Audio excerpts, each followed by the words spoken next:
Compass Mining is your trusted partner in Bitcoin mining. Whether you're investing in one machine or thousands, our customizable solutions are tailored to meet your needs. We are your experts in Bitcoin mining, offering a platform where individuals and businesses can purchase hardware, host machines, and access a range of ancillary Bitcoin mining services. We also specialize in large-scale site development and data center operations. Discover more at compassmining.io and see how we can power your success today. Hey guys, welcome back to the channel McNallie Money, the official home of power mining analysis. Monday morning, Bitcoin has fallen just below $94,000 US. We're going to be discussing this in today's presentation, along with where we think we're at in the current Bitcoin cycle, how high we think this cycle will go, and if we feel this is fundamentally different than prior 4-year cycles. A lot to discuss. Before we get into it, hit the like button, you guys. Big help to myself and the channel. If you're not already subscribed, McNallie Money, feel free to join and let us know in the comment section below if you think this cycle will follow traditional patterns or if you think this one is fundamentally different for the reasons we lay out in today's presentation. With that being said, let's get into today's video.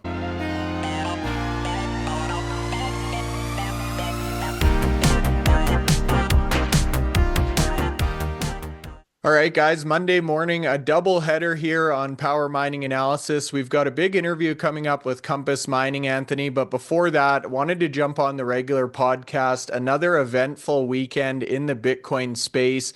Bitcoin price has dropped just below $94,000. I think we're now in the 93 and 3/4 range. However, a number of bullish catalysts coming out over the weekend that we'll walk you guys through next up. Anthony, you've made your way all the way over to Hong Kong this week, taking in the Far East. So good to have you join us and looking forward to getting an update on the Bitcoin news here.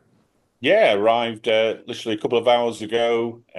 Spent the last week in Dubai, flew into Bangkok this morning, and then got a connecting flight to Hong Kong 5 hours later. And yeah, I'm in here for the next 5 days, then back to Thailand, and potentially maybe getting across to Singapore to catch up with Bitdeer. But yeah, next few weeks in the Far East. Looking forward to it. If anyone's out in this neck of the woods in the Far East, drop me a DM. Maybe we can catch up, have a beer, and have a chat about the state of play at the moment. But yeah, enjoying it. Got a great view of the harbour here in Hong Kong. So yeah, really nice. Now, you jet setter, you, Anthony. And after you're done over there, we've got to make our way to Las Vegas for the Bitcoin conference. You're going to be speaking there. That's coming up in under a month's time. Speaking of the United States, Anthony, one of the big catalysts that came out over the weekend, Arizona, currently the furthest along in their state-level strategic Bitcoin reserve policy. They're going to their final vote today. So this is their third reading and potential final vote. This was obviously put out yesterday. That's taking place today on Monday. You can see compared to the other states, they are well ahead of the pack. But realistically, we are seeing orange wave come across the United States right now in terms of adoption. Yeah, we've discussed this on a number of podcasts, and some of the work that Dennis at Porter and his team, Satoshi Action Fund, have been helping support some of these states to get these bills through. But we're looking now at potentially within touching distance now, and it could be the start of effectively like a domino effect, because as soon as one starts, you feel that there'll be more to come. Yes, there have been a few states that have said no, and they'll wait a couple of years before they redecide. But there's been a lot of positive news stories. Obviously, the president's very keen at a state level to have a strategic Bitcoin reserve, and he's already signed the executive order for that, so that will go through to the houses for votes, maybe this year. And yeah, it's just another positive news story for Bitcoin. And you're right, this last sort of 5 or 6 days now in that 95,000 range, really holding up. And let's hope now we can sort of see a breakout further higher. Yeah, I certainly think it's coming, Anthony, at some point here. And this was really the genesis for today's podcast. I was laying in bed last night looking through some of these tweets and started thinking to myself, this cycle is so different on so many levels, whether you're talking about these state level strategic Bitcoin reserves, the federal level, the corporate adoption, which we're going to talk about next up with strategy, the policy in the White House itself, or really around the world, and this corporate treasury adoption that we've talked about extensively on the channel with the support of HODL 15's charts. So with all of that in mind, it got me wondering a few questions. Where will the top of this cycle be? How high can Bitcoin go in this 4-year window? And will this window look different than prior cycles we've had? So with those questions in mind, Anthony, we wanted to bring up a few more supporting articles here. The first being Michael Saylor, possibly or potentially the biggest, most vocal Bitcoin advocate in the world, coming out with another cryptic message yesterday: stay humble, stack sats, basically a precursor for his Monday buying activity, and another yellow dot on the strategy roadmap here towards their 5-10% goals we talked about last week. Yeah, no, it's fairly relentless. I mean, he's made another purchase, 15,355 Bitcoin. That's just under $1.5 billion. An average price of just over 92,000, so below today's price. And if you look at what they've got now as a total stack, they're over 550,000 Bitcoin, 553,000, 555 Bitcoin. They've acquired that for just under 38 billion, or if you want to look at it per Bitcoin, just over 68,000 per Bitcoin. So, he's been relentless for the last 5 years in achieving that goal. Only, I think, BlackRock have actually purchased more Bitcoin over the similar period. And BlackRock are the largest investment fund in the world, and they have the resources to do it. Michael Saylor has took a company that had pretty much a valuation of about $1 billion, if that, when he started to look at purchasing Bitcoin and put it on the balance sheet, and created a company that is probably worth 50 times that valuation in the space of 4 or 5 years. So he's had a goal. He wants to get to this goal of having, maybe 5 or 10% of the whole of the Bitcoin supply. Well, he's certainly going about it in a relentless way, making these purchases that seem to be happening on a weekly basis. That graph tells you, they've been a lot of purchases, even in the first sort of 4 months of 2025. And we know he was buying all the way through the last few years during that bear cycle, but he's still buying at the top. And he said he'll continue to buy at the top.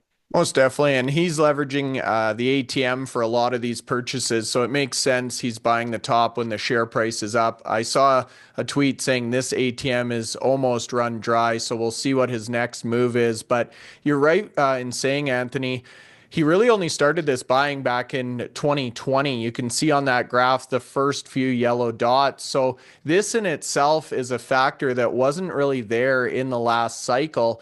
And we're starting to see a lot of banking experts say, hey, just the corporate balance sheet structures here, this corporate purchasing is enough to flatten out the next bear cycle or potentially elongate this bull cycle. So MicroStrategy obviously playing their part. Adam Back, we've talked about his Bitcoin prediction of $850,000 this cycle. He's now come out with another bold statement mentioning he feels the top Bitcoin companies will eventually surpass the top companies in the world, being the Magnificent Seven. So when you start to think of some of these behemoth companies like Strategy acquiring over 550,000 Bitcoin, I saw another interesting tweet here, Anthony. It's not the price at which Michael Saylor purchased these, it's the replacement price. And at some point, it's going to be virtually impossible to even acquire 10,000 Bitcoin, let alone 500,000 if you go out there to the open market. So Adam Back, again, coming out with a lot of confidence, saying he feels these Bitcoin companies could eventually overtake the largest organizations in the world. And the bankers agree with Franklin Templeton coming out saying they've now seen Bitcoin fully decouple from all major equity indices, which is that theme we talked about a few weeks ago on the channel. So at a high level, Anthony, from Bitcoin experts to policymakers to financial insiders, it appears everyone agrees this cycle is just getting started. We're off to the races in terms of Bitcoin price, and it could potentially look a little bit different than prior cycles. Compass Mining makes Bitcoin mining accessible to everyone. Start mining in as little as 48 hours with our turnkey hardware, online and mining directly to your Bitcoin wallet within 2 business days. Find out more at compassmining.io and get started now. Yeah, and we've talked a lot about the ETFs buying Bitcoin. They've been buying it since they were approved back in January 2024. And this year's has been a bit more volatile. There's been, money leaving the ETFs in terms of, all the macroeconomic and other factors that have been affecting the markets. But we talked about this decoupling between Bitcoin and the markets, and it looks like money's now flowing back into the ETFs. They purchased 33,500 Bitcoin just in the last 5 trading days last week. To the uneducated, that might not sound a lot, but 33,500 is effectively 75 days of production. So the miners can't produce Bitcoin quick enough for these ETFs to buy it. So they're having to go to the market and buying Bitcoin. And I'm not selling any of my Bitcoin. So where they're buying it from, on the exchanges, who knows? Somebody's selling Bitcoin for these ETFs to acquire that amount there, and that's staggering. 75 days was purchased in 5 days, and we've had some of these these stories before where it's literally 20-30 times the daily output's been purchased by ETFs. And with Saylor buying his 15,000 today, again it's a lot of days of production being purchased out there. So there's simple economics will tell you, if there's not enough Bitcoin out there, the price will start to rise to try and incentivize people to sell at a more premium price. And I think that's what we're going to start seeing. I do too. And if you look on CoinGlass, they show an aggregate total of prior to this recent Saylor purchase. So you're right, Anthony. You start looking at 30,000 Bitcoin in a week for the ETFs. There's not that much left on the exchanges, and that's why we're seeing these increased price targets. So we just mentioned Adam Back, 850,000. Our good friends at Van Eck coming out with 180,000 US for this cycle.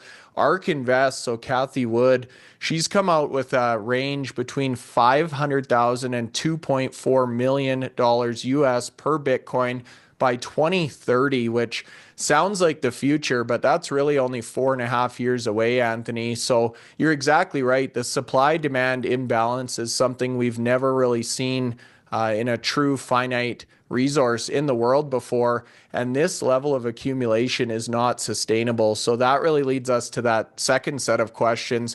How high can Bitcoin price go this cycle? Probably warrants another video discussing our sell or exit points here, Anthony, and how long will this cycle last for with this level of institutional buying? So with that being said, the last piece of news here we wanted to touch on in Canada, it's election day.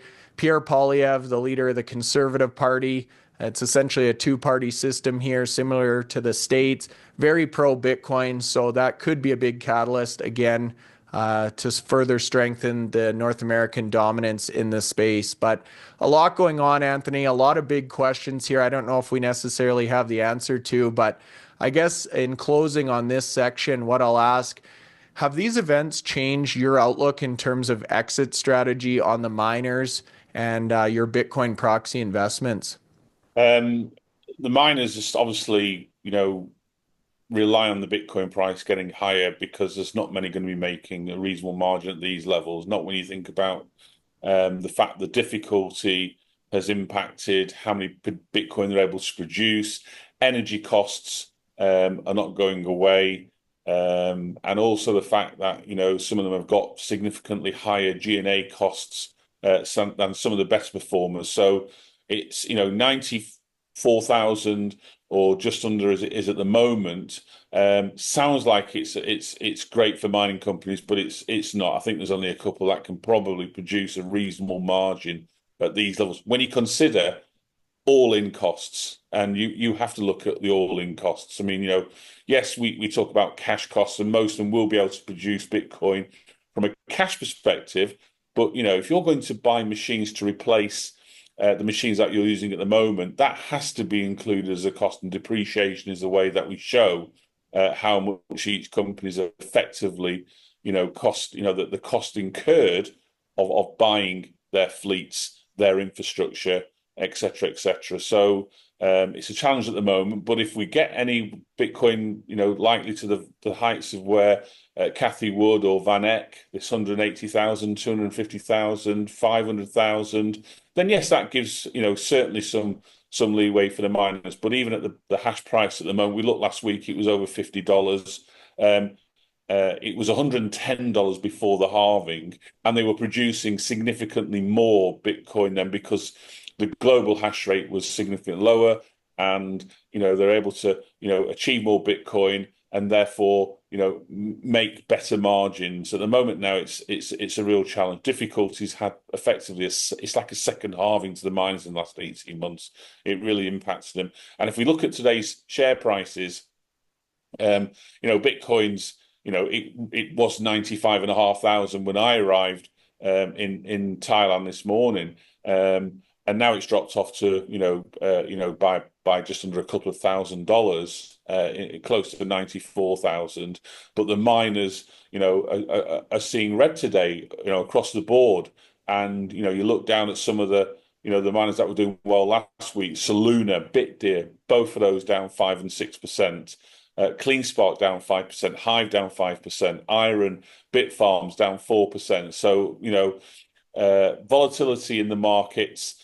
And it changes so quickly. If you look at the chart there, you can see the day range, and most of the mining stocks are at the low of the days, and we're only a couple of hours into market trading. So, market started, pre-market was certainly green for quite a few of the miners, and as soon as the market opened and Bitcoin price fell back, the mining stocks immediately went on the defensive, went into red.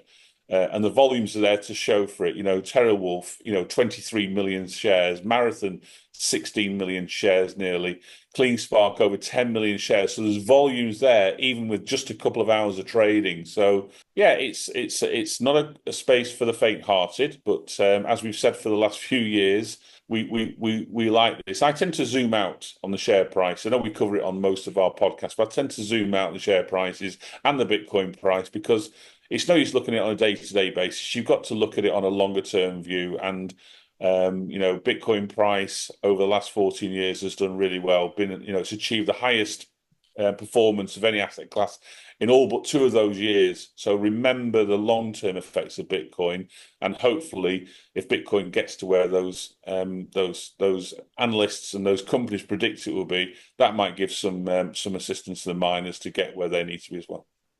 Yeah, it certainly will. And I guess a podcast with more questions and answers here today, but one we'll leave you guys with: if Bitcoin does achieve 180, 250, $850,000 this cycle, what do you guys think that'll do to the miners and their market caps where they're trading? Again, just the HODL value of some of these companies in excess of 10, 20,000 coins, with some of the top Bitcoin miners in their arsenal now. Just the HODL value there starts to get quite mind-boggling, Anthony. But perhaps time you and I put together an updated exit plan or sell strategy video in light of all these changes. I know we put one out a year ago. Now, one thing we wanted to touch on before we close out today: miner madness. So despite the pullback you just mentioned in miner stocks today, we still have a number of entries up in excess of 50% just in the first month of this 3-month competition. Yeah, it's been a whole different performance, this competition, than the previous one. The previous one, everyone was effectively in the red for the whole period, and we've seen some green shoots now. So those leaders there up very nicely. And when you think about the competition, only starts on the 11th of April, so we're only literally just over a couple of weeks in. That's some big gains.